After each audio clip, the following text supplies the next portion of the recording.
This is Coach Jason Ballard, and I'm a business wingman. Over the years, I've learned a lot from working in our family construction business, serving as a senior officer in the United States Air Force, and running 12 different organizations around the world. Many people helped me get to where I am today, and it's my mission in life to serve as a personal wingman to others. That's what this podcast is all about, providing knowledge, tools, resources, and mentorship to help people soar to their highest altitude.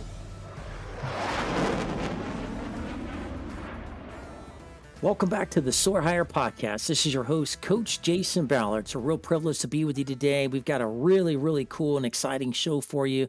An amazing American patriot on our show today that I think you're really going to love. He's going to talk about all kind of really good stuff to help you in your organization. And so what are we talking about today? Let's kind of dig into this. We are talking about how to lead organizations through change and adversity and conflict, and you come out on the other side in a much better place.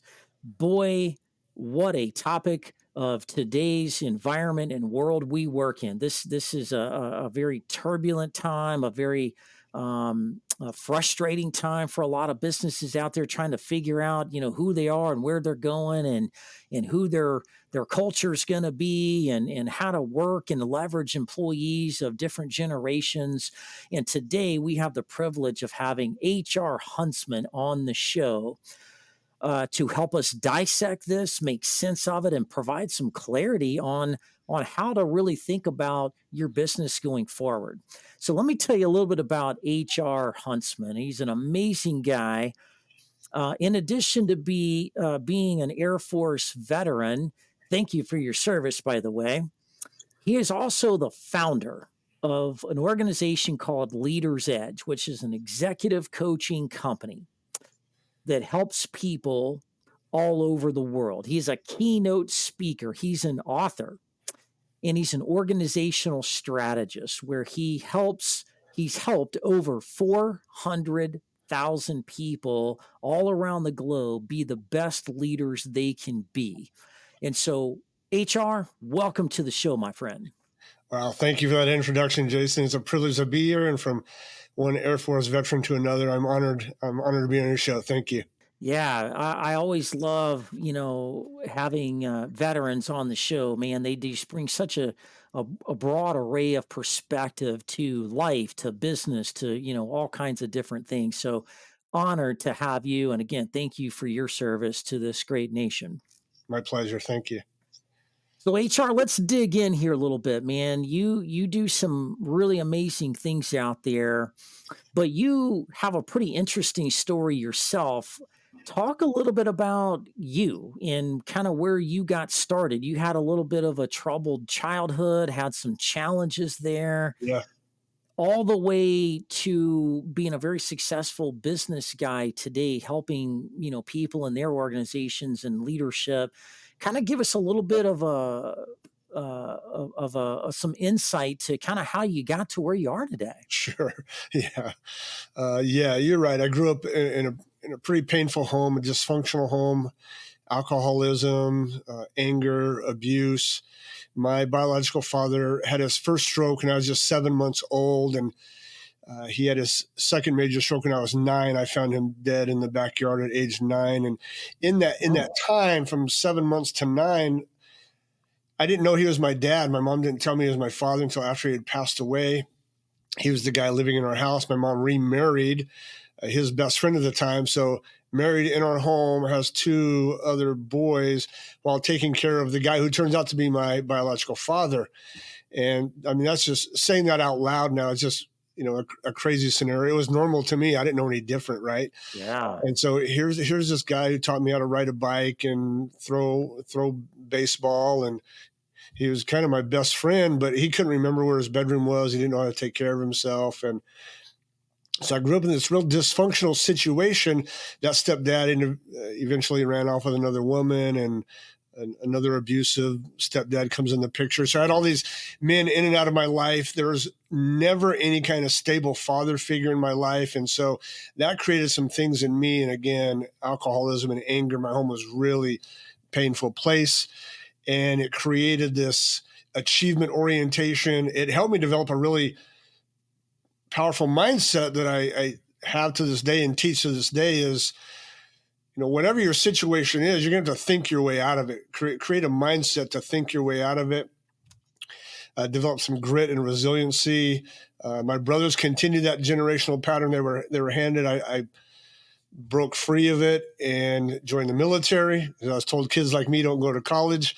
I didn't know any different, and the Air Force is going to be my way to get an education. And I knew that by changing my mindset, I somehow knew that I had to change my mindset if I was going to climb out of this and make anything out of my life. And so mindset shift was a major part of my early development, and I teach that to CEOs and entrepreneurs and business owners to this day. Wow. Wow. My goodness, you have lived a heck of a life, and I'm, sorry that you had to endure some of the things that you endured. How did you, from a mindset standpoint, how did you deal with that? How did you um develop the strength to not stay victim mode, but to figure out a way to move forward? A lot of people struggle with that. I mean, I know people that have dealt with, not even an eighth of what you went through, and they or struggled to even put one foot in front of the other. How did you do that? What I guess what I did you guess do? the first step, Jason, is, I mean, hindsight, it gives greater clarity, right? As an adult, we can look back on things we did as kids and things make more sense of how we decided things. So early on, I couldn't have given the language I'm giving to it now. But early on, the first thing I did is decide I don't want what I have. I don't want the life that I Mm, have. I don't want the kind of family that I have. I don't want the kind of home that has been handed to me. I don't want any of that. I didn't even know what I wanted. I certainly didn't know how to get it. But my first decision was I want something different. I need to leave this place. I need to get myself around different environment and different kinds of people. And that was step number one. I don't want what I have. And then joining the military, I began to really understand. I met a great chaplain, John Simmons, who really honestly changed my life. He showed me what a good husband looks like, what a good father looks like. He showed me how to think bigger. He taught me that I'm more valuable than my upbringing. And so learning that I had far more potential than I had previously believed, having someone believe in me and see things in me, and I begin to embrace that. So I don't want what I have.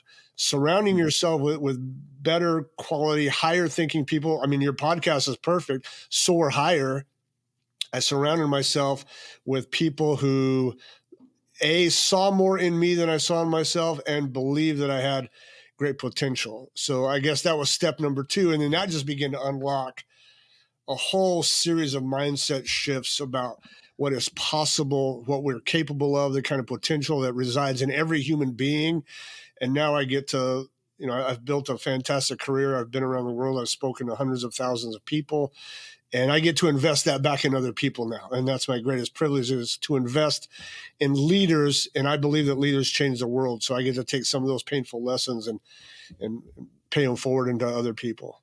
Was there a moment like so you talked about what you didn't want. You didn't want abuse. You didn't want to be treated poorly. Yeah. You didn't want to be around people that weren't positive and encouraging and uplifting and supportive. Um Knowing what you don't want is a step forward to what you do want, Mhm. but how did you work through what you did want? Yeah, sure. And there's actually a double-edged sword to this. So what I did is I took all that insecurity and fear and brokenness and poverty mindset, and I began to replace it with high achievement. And there's a double-edged sword to this. I Mm, call them dark drivers. So I was going to replace all that brokenness with high achievement. So I was a pretty good athlete in the Air Force.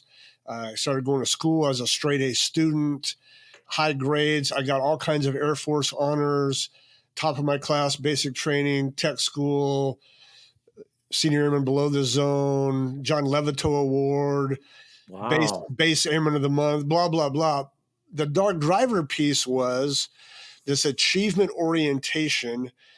Certainly it propelled me forward, no doubt, but it also, it created this vacuum of where my identity was, and my identity began to be wrapped up in covering my insecurity and fear and brokenness with all these trophies.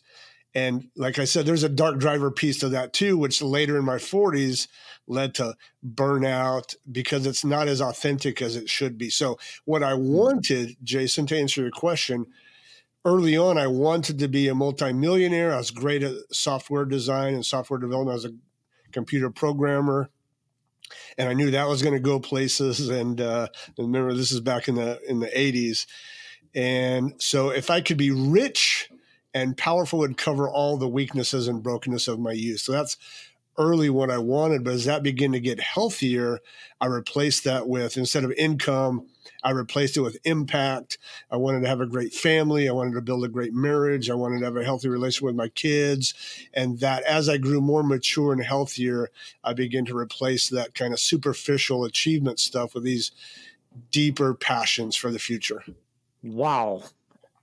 I think you just described a lot of people in life, whether they went through the same exact things that you went through or not. Everybody's got a journey, everybody's got a story and a That's right. and a past and skeletons and all that kind of stuff.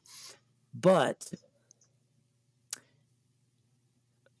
a lot of people will focus, I call it running to things. You're either running to something or running from something. Mm-hmm. Especially in the workforce, right? When you're going to hire somebody, the question I always think of when I first meet somebody for an interview that's interested in coming to work in our group is, are you running to us or are you running from something else? And then you're going to be here for a while, be running from something else, and you're always on the run. Right. And a lot of people fall in that trap of, well, I experienced something that wasn't pleasant, and now I'm going, now I'm going to go take control. I'm going to say that's not going to happen. Yeah. This is not going to be, this isn't going to happen for me again. And they run, from the town they're from. They run from the house they were raised in. They run from the people that, made fun of them or caused them problems or whatever. They run from that. And it's like an endless chase of running from something to the next thing, and then they land in a spot for a while, and then that gets kind of boring, and people figure things out, and then they're on the run. It's like being on a treadmill that never ends. It's like So good. it's exhausting. That's so Did you good. ever get exhausted? Did you ever just kind of burn out and you're like, oh my God, I can't do this another day? Yes. Like I mentioned before, in my 40s, I burned out from that is such a good mental image. And I'll tell you what I did with that concept. But to answer your question, absolutely burnt out from that running toward achievement, towards applause, towards people's opinions, positive opinions, running towards applause. And in that burnout phase, I took that concept, but I took Roosevelt's Man in the Arena Yeah. quote, and I took his quote and I created a mental picture that I use now in coaching a lot. And so I have them picture themselves or myself in the arena. And on one half of the stadium are all the booers in your life that you're running from, to use your analogy. I think it's Yeah. perfect. I'm running from all the booers, the naysayers, the haters, the abusers. And on the other side of the arena are all the applauders. They're my champions. And you could run toward all that applause of people pleasing and how it feels good to achieve and all the trophies. And I realized that running was just as exhausting as the running from, just as you're saying. So, Yeah. am I playing for the booers? Am I playing for the applauders? And now here's where I try to live. Am I playing just for the love of the game? And I try to get all the people I work with just to play for the love of the game. Be authentic with yourself. You're not chasing the applause. You're not running from the booers. for the love of the game now is how I try to play the game, Jason. Yeah. Wow, that's a great analogy because just as tiring and painful and um, exhausting running from something can be, so is the addiction that people get running to the next thing. They get addicted to, getting the trophy, becoming the go-to person in their organization, getting promoted, high achievement, that they're Yeah. addicted to high achievement. It's like if they don't get something every so often, it's like they're deprived or they're um oh, I can't think of the word, when you're addicted to like a substance, withdrawals. There we go. Yeah. They go through these like withdrawals. Is something wrong? Am I not doing a good job anymore? And they need a lot of like affirmation and assurance to kind of, fill up their cup, mentally speaking, right? Like, am I still on the right path? I don't know about you. I see that a lot in a lot of the people I'm coaching that Absolutely. run into that same. I talked to a young man just the other day that wants to work with me that's in that cycle, and it's like they have a name for some of this stuff. Imposter syndrome is kind of this new fad term we put on people that are trying to really put themselves out there in a light that may not fully reflect their true genuine self. They're putting out an image of what they want people to see, and that's exhausting. Yes. Oh, it So absolutely is. HR, what were some of the tactics you used to, get away from the guy in the arena, you know, that could potentially be getting, hit from the booers and the applauders, right? Because then you become the sandwich meat in between those two pieces of bread that just squeezes the life out of you if you're not careful. You're just out there trying to please everybody, right? Yeah, I've always been an incredibly curious kid, and to be honest with you, I still think I'm this 9-year-old kid playing in the desert with my dog Scam, just trying to figure everything out. So Yeah. as a kid, I had chemistry sets and Legos and erector sets and Radio Shack 150 and one electronic kits and and how that played out in my adult life, especially around my burnout phase, is I'm constantly trying to interrogate how I perceive life, how I operate, mistakes, failures. I look through successes and how I got there and failures, what led me there, blind spots. So continually being curious about how I make decisions, what I'm learning from all those failures and mistakes, how my imposter syndrome affects how I approach what I do. Am I looking for the applaud of others, or am I looking simply to try to do the best I can with the gifts that I have? So, my first answer to my question is I'm incessantly and relentlessly curious and asking questions about myself, my potential, my drivers. And I try to maintain this gritty growth mindset around both successes and failures.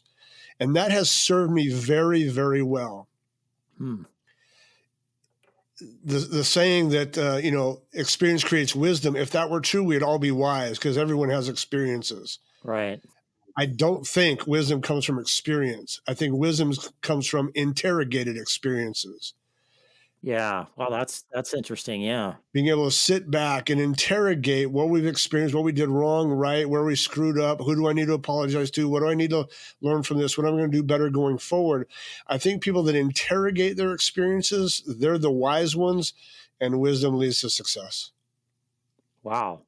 Yeah, I like that. I like how you package that. Yeah, I think people can visualize that because if you're consistently looking at where you are, constantly, we're two Air Force people, right? And one of the things they teach in the Air Force is when you're going through the progressions of going to battle or doing important things in the military, always assess where you are in that process. And are you on the right path? Are you leveraging all the right tools? Do you have all the things around you? If you look up in the fog of war and there's nobody around you, chances are you're not on the right path. You got to be with your team, and how to think through that and assess that and constantly be, adjusting to that, I think is really, really powerful. So I'm curious, what was the moment? Like, what happened for you where there was this day you woke up and there was just this load off of your shoulders and there was this acceptance of you and who you are and where you are to just go out to the world differently, and led you to where you are today? Do you remember that? Do you know how that happened? What switch flipped for you? I wish I could say there was a brilliant moment like that where the heavens parted and angels sang and the sun came through the clouds. And maybe I'm duller and more dense than that. It took me, for me, I would describe it more as a slow, like a flower coming open or springtime. Or for me, it was a much slower evolution where I realized that this passionate pursuit of achievement and I can honestly say it was never done out of any kind of arrogance. I wanted to do good things, and I ran a nonprofit for 25 years before I started Leader's Edge. So there's a lot of great motivations in there with a lot of amazing projects. But this dark driver of achievement was, kind of always lurking behind the scenes. So I can't say there was this wide-eyed epiphany, but a slow realization that other people's opinion of me wasn't nearly as important as being authentic to my best self. And that Mm, came through a lot of misunderstanding and heartache and pain and, like I said, burnout and not being the best version of myself and having to own up to that and swallow some of those failures. But the willingness to do so, to create and unwrap a better version of myself, was a slower process. I love it. I honestly wouldn't change, if anything. I don't know that I'd change anything. All the scar tissue, all the mistakes have helped me be empathetic and compassionate and genuine and be at ease with myself so that I can accept people where they are and help them in their journey. So it's a much slower process of continually realization, and authenticity trumps achievement every day. wow, that is really, really powerful. And thank you for sharing, some of these deeper personal things, because I think a lot of people can connect with that. I think a lot of people are in that place today, and I think your testimony speaks volumes for hope. Like, oh my gosh, if he can overcome some of these things, I can do it.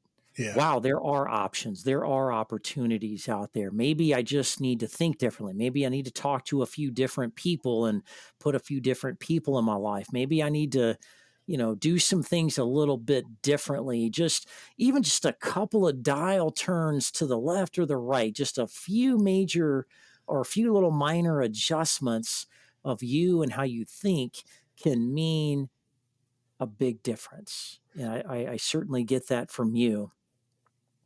HR, how is all of this?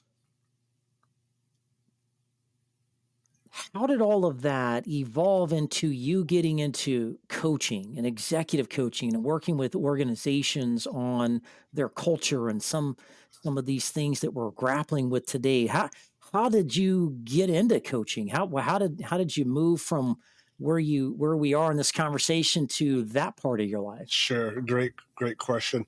I'll give you the short version. So at age 28, I had decided that income and millions wasn't going to be my passion. I wanted to make the world a better place.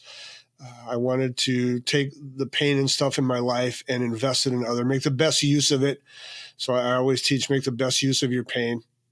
So at age 28, I started my first company, a nonprofit. My wife and I started from scratch, humanitarian organization, and we grew that from scratch to quite large. When I retired from that 25 years later, we had 200 people working in 5 countries around the world doing all kinds Wow. of really cool projects, from orphanages to water projects to hygiene projects to vegetable gardens. We followed a few hurricanes. We had a construction crew follow hurricanes and build up communities. We built houses all across Mexico. Here in the States, all kind of food programs and after school programs. I ran a counseling center, and so I wanted to make an impact. I wanted to change the world. And as we grew, lots of business leaders who were donors to what we were doing, they saw this organization, large organization we're building, and said, H, can you help us out? I'm struggling with staff or communication or strategy or whatever it is. And so I just began to, kind of an outgrowth of that, is help all these for-profit business leaders that I knew grow and develop their companies. And Jason, what happened along the way is I thought I was going to love all the projects we did, which I do. I'm very proud of all the work we've done around the world. But what I really fell in love with is developing leaders and teams, because I learned I've I've spent a lot of time around the world doing these amazing things. I've learned in every culture, in every setting, that leaders change the world. And Hmm. so if I, HR Huntsman, am going to create an impact, the legacy that I want to create is going to be with leaders. So I retired from that, and I started Leaders Edge. I'm a serial entrepreneur. I'm completely unemployable. And I started Leaders Edge because I wanted to give back. I wanted to impact leaders. I want to build teams because I believe that's how we make a difference. So that's how I Yeah. transition into now every day of my life. I get to help high performing leaders, entrepreneurs, business owners, executives create teams and systems and strategy and all the things to build great organizations. Wow. You are definitely a builder. Like if I had to like pull out one word here, based off of, our conversation today, like you're a builder, builder of a nonprofit, builder of a company, builder of people and you certainly are good at it for sure. So as you transition into the for-profit side of things, what are some of the things you're seeing? What are some of the trends? What are some of the common things you're helping people with that they're struggling with right now? Sure. It will come as no surprise to you or any of our listeners that since COVID, especially, the labor market has changed dramatically. So that's at the forefront Yeah. of everything we do now. When we started, it was all about systems and process and team development and good communication. All those things are still absolutely true. You can't build a great business without all these things, but the mindset of people has changed, and people want they want more connection. They want more flexibility. People want to be seen and heard and valued more than ever. We should have been doing this all along, to be honest. But Yep. but now the labor market, they have more power and they know it, so they're asking for more things that leaders should have been giving our workforce all along. So helping Gen X and Boomer leaders pivot and understand how to lead millennials and Gen Zs and create these cultures of creativity and collaboration and flexibility, where there's better communication and good creative conflict, helping create those kinds of environments on a regular basis is kind of what we're Hmm. being asked to do more and more now. In your work with these organizations, are you working with more smaller businesses or larger size businesses? What kind of folks are you working with there? What kind of areas? Is it a particular type of business? So industry wide, we're all across the board. We have found, unsurprisingly, that people are people, no matter if they're in construction or law or medical or marketing or accounting. People are people. Most businesses deal with the same things. So across all industries, we work, and anywhere from 10 million to 100 million in gross revenue would be a typical client for us. But Okay. what's All funny, right. what's funny about this is People will come to us and, hey, I heard about you from so and so, and could you work with us? And I'll say, absolutely. Let's have a conversation. They'll say, well, have you ever worked with this kind of industry in manufacturing or industrial? And sometimes the answer is no. And I'll say, no, we haven't had that opportunity yet. And I say, well, I don't know. We're pretty different, probably from anybody you've worked with. And I just kind of laugh and think, well, if you're working with people, you're probably not much different than every other organization we work with. And it turns out we all struggle with the same things. It's all the same. Yep. I love that. I get that on a regular basis myself, whether you're in a plumbing company to, a gas and oil, petroleum group to, some restaurant or something, right? I mean, everybody thinks they're different. Yeah, that's right. Oh, we're special. We're different. There's just a whole history here. It all started 100 years ago. And little Johnny did this and grandpa did that. And, they from one exec business coach and an executive coach on the podcast to everybody that is listening, nobody's different. It doesn't matter what you do. It doesn't matter what business it is. Doesn't matter if you sell toilet paper or wrenches or hammers or whatever. It does not matter.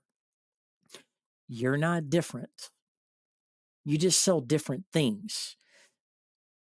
People are people, processes are processes, systems are systems, and what makes your business work for you and be profitable and be, a place where people are knocking on the door to buy your stuff and people are knocking on your door to work with you has nothing to do with your product and service. What may be different, like the actual systems and processes may be different, but the principles behind those systems and processes they're identical across industries. So That's certainly right. certainly the frontline thing, of course, may be different, but the principles of how we design and how we communicate and how we collaborate, all those principles about humanity and organizational psychology and organizational strategy, they're all the same.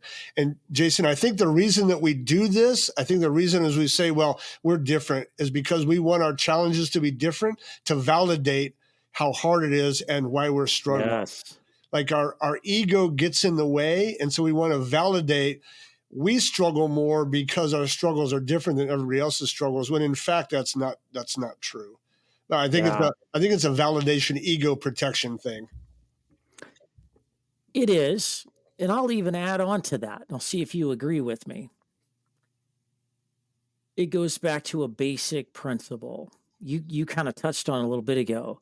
Everybody out there wants to be heard, wants to be felt, and wants to be understood. Yes. And normally, if a business owner is telling somebody like us, oh, we're different and we're special and blah, blah, blah, blah, blah, what they're really saying, what I hear them saying quite often that they're really not saying is, I need help and I'm afraid to ask for it. Yeah. This is my cryptic way of saying, um, I don't have this all figured out. This is complicated. And they're looking for kind of like backhanded compliments like, "Oh my gosh, you're right. What you're doing is so fascinating and innovative. Like nobody's ever thought of that. Nobody has challenges like you because you are the greatest brain in business today." Like no, Yeah. right? But it all goes down to the, Maslow's hierarchy of needs, Yes. right? Of needing acceptance, needing somebody to, talk with you. And a lot of those people, and I want you to kind of challenge me on this. I want you to, give me your experiences. They're they're really truly lonely at the top. Oh, for sure. And they don't know how to Absolutely true. express themselves, and they're looking for that, but it's hard for some of these people to say, "Hey, Jason, hey, HR, I could really use some help in my business right now." So they come across very tough and Yeah. dramatic about it. Do you see similar things, or is it just my odd perspective? No, I absolutely see similar things. In fact, I just had a guy reach out to me. He's a founder of this company, and they produce oval ducting. And so he asked me, we're in his boardroom, have you ever worked with someone who produces oval ducting? I'm like, nope, never have worked with someone. He goes, I don't know that you can help us then. I'm like, okay, first of all, you asked me here to help you because of my reputation in the area. Yeah. And the fact that you think that oval ducting is different than anything else, I had to interrogate him and ask him what I'm curious of what makes you think that oval ducting is different than plumbing or electrical or anything else. And it's all about marketing and systems and manufacturing, the team that you're developing. And I think there is an ego protection mechanism. So two things are happening at the same time. He asked me to meet with him while guarding himself against receiving any kind of critique about his manufacturing process and how he leads his team. So it's interesting. It's like, wait, you ask me here, but then you're building these defensive walls like I can't possibly help you. Yeah, I would have asked him. I don't know what you said or how you Yeah, navigated it, but the first thing that pops in my mind when when you get somebody like that is I'll ask them like, "So, are you having issues making your oval ducting?" No. right, Okay, so oval ducting is working well for you. You're making that, your people are, building that to spec and it's being installed properly. Yes. Normally you get those answers. right, Okay, well then tell me your top 3 priorities that you wanna work on with somebody like me. And again, once you start drilling on it, it's right. not it's other things. It's they're stuck and they can't scale the business or they're That's right. dealing with people issues or just lack of knowledge. I don't know about you, but I come across people that just kind of hit a ceiling Hmm. with their knowledge and their skills and their ability to think bigger Yeah. and what the options and the opportunities are on the market. They get in their lane for too long, going too deep down that road, and they just kind of lose sight of things around them. And do you see the similar things as well? 100% to those people who they're great at making widgets, but they don't know how to make a great widget company. I'll say, Yeah.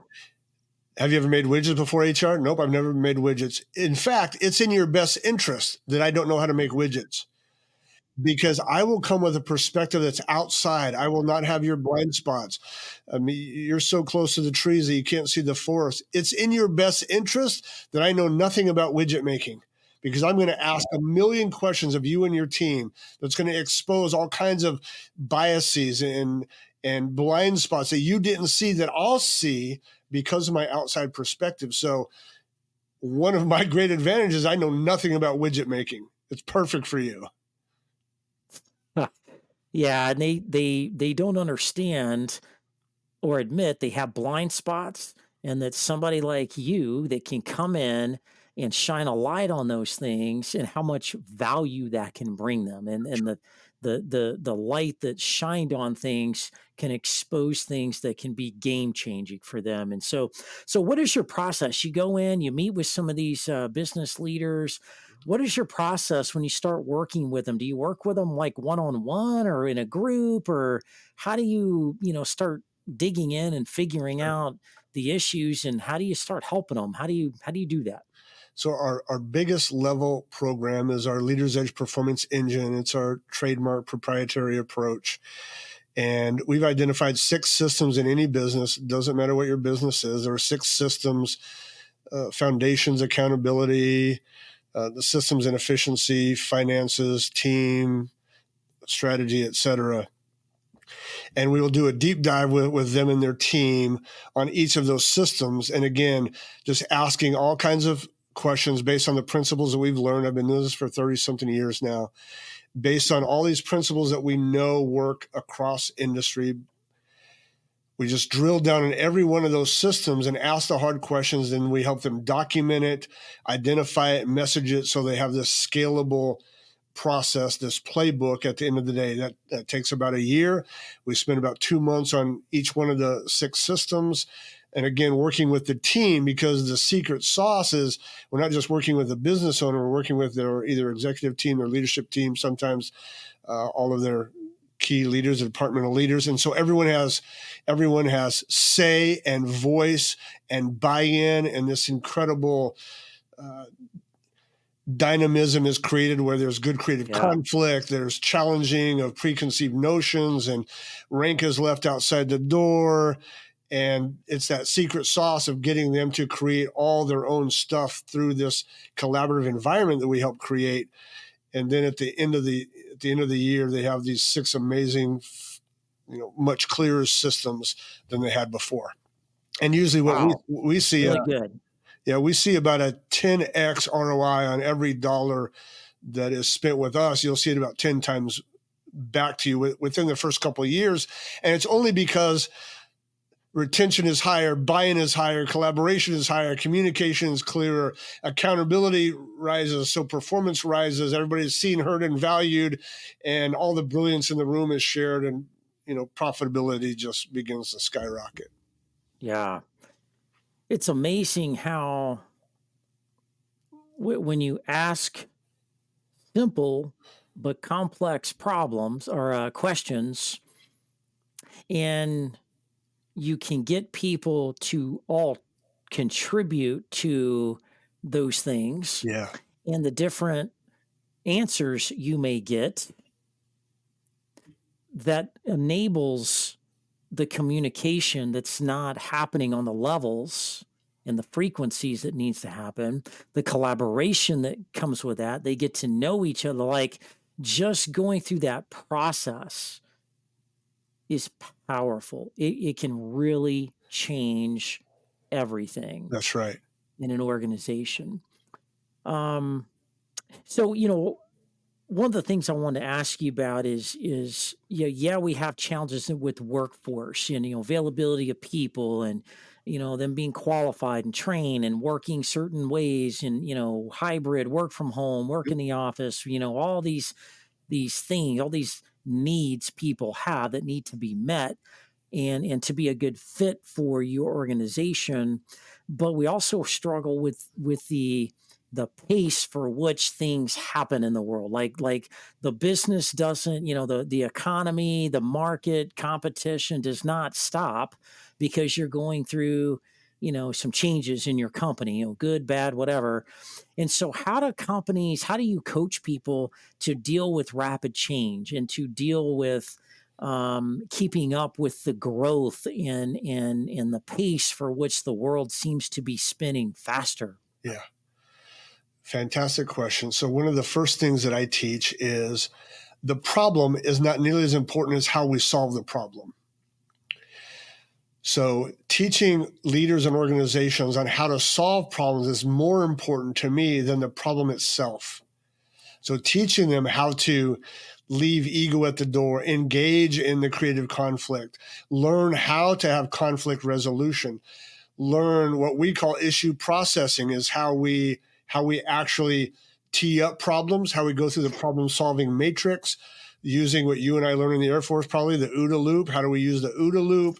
How do we approach problems? Like all of that. If we teach organizations have a problem solving culture, then whatever problem presents itself will have a much better chance of solving it. So teaching them a good problem solving matrix, culture, and approach is more important than the problem itself. So we take time to, what I call the difference between telling the time or building a clock. That old I that you know that old love it. that old comparison. And most companies spend all day telling the time. I try to teach them how to build a clock. Right. Wow.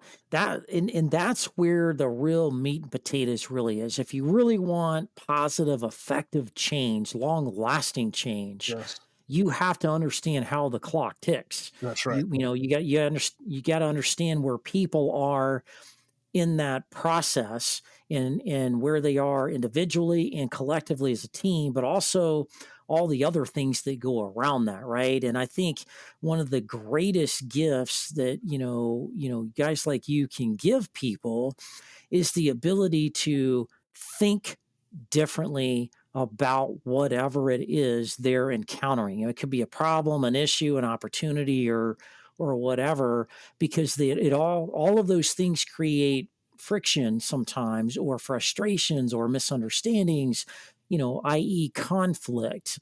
And boy, if you can teach them how to navigate that and not kill each other in the process and problem solve. I love the OODA loop. OODA loop is I need to do a whole podcast on the OODA loop because that's a whole powerful thing.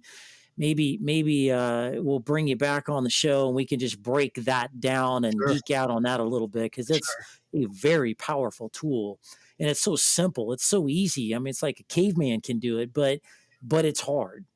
Yeah. It's hard to implement it. And so HR, man, you are a phenomenal guy that is just doing some really powerful things out there to help people. Thank you so much for being on the show today and making time out of your busy schedule to share really impactful thoughts and lessons, personally speaking, all the way through, the professional side to really help people move through the things that everybody's seeing and feeling today. And so as we kind of, leave the show and end, what are like the top couple of things you want to leave people with that's most important to you for them to remember? Sure. Let me remind all of us, all your listeners, we spend about 90 in America, we spend about 90,000 hours at work. And my passion is to help leaders create dynamic workplaces where there's meaning and purpose, where people are valued. I call them destination workplaces, to create workplaces that attract and keep top talent, where people are contributing to their own success and the success of others. And so it's a passion because I believe in the power of leadership and the power of team to help make those 90,000 hours not a drudgery, not a drain, but a place of meaning and purpose. And so what I would like to leave with your listeners, leaders, team members is do the hard work to roll up our sleeves and lay our ego on the floor to create places that have meaning for everyone around us so we can all succeed, mutually beneficial success for everyone on the team. And it requires us to ask great questions, open our ears, listen, really connect with other people, have empathy to the people around us, and create those dynamic, meaningful workplaces where not only are we profitable, in fact, we'll be more profitable, but just as important, more important than that is where people feel honored, where they can be their authentic best selves. If anything I've said today can help people work to create those kind of workplaces, today is a fantastic day, and I'm honored to be here, Jason. Thank you. Thank you. Start today. Today is today, and tomorrow is a new day. That's right. Wherever you're at, whatever you're going through, personally, professionally, whatever, marriage issues, issues with your boss, issues with your subordinates, issues with clarity, issues with whatever. Tomorrow is a new day. Wake up. Decide tomorrow is going to be different, and you're going to do something positive and different to take one step forward. Doesn't have to be a leap, it can just be one step forward, as HR has demonstrated to us in this podcast how he overcame these insurmountable odds of bad things that happened to him for him to be able to go on and be successful personally, but to go on and help other people be more successful as well. You can make a difference in the world. HR has made a difference and is continuing to make a difference in this world. You can too, but you first have to decide you're going to be different tomorrow. And so that's it for today's show. HR, how do people connect with you? How do people, work with you and learn more and connect? Sure. You can always find me on LinkedIn, HR Huntsman. You can go to our website, yourleadersedge.com. Okay, awesome. We'll also make sure that gets in the show notes, and so people can see that in there and refer back to it as much as they need to connect with you. Highly encourage you to to connect with HR. He's quite the patriot, Air Force veteran that has just an amazing testimony and example of how we should live and think and operate in this world. So that's it for today's show, folks. You're not going to want to miss next week's show as well. Next week, we're going to be talking about how to level up your organization and get more business by leveraging media that's right for you. Great show in store for you. That's it for today. Have a great week, everybody.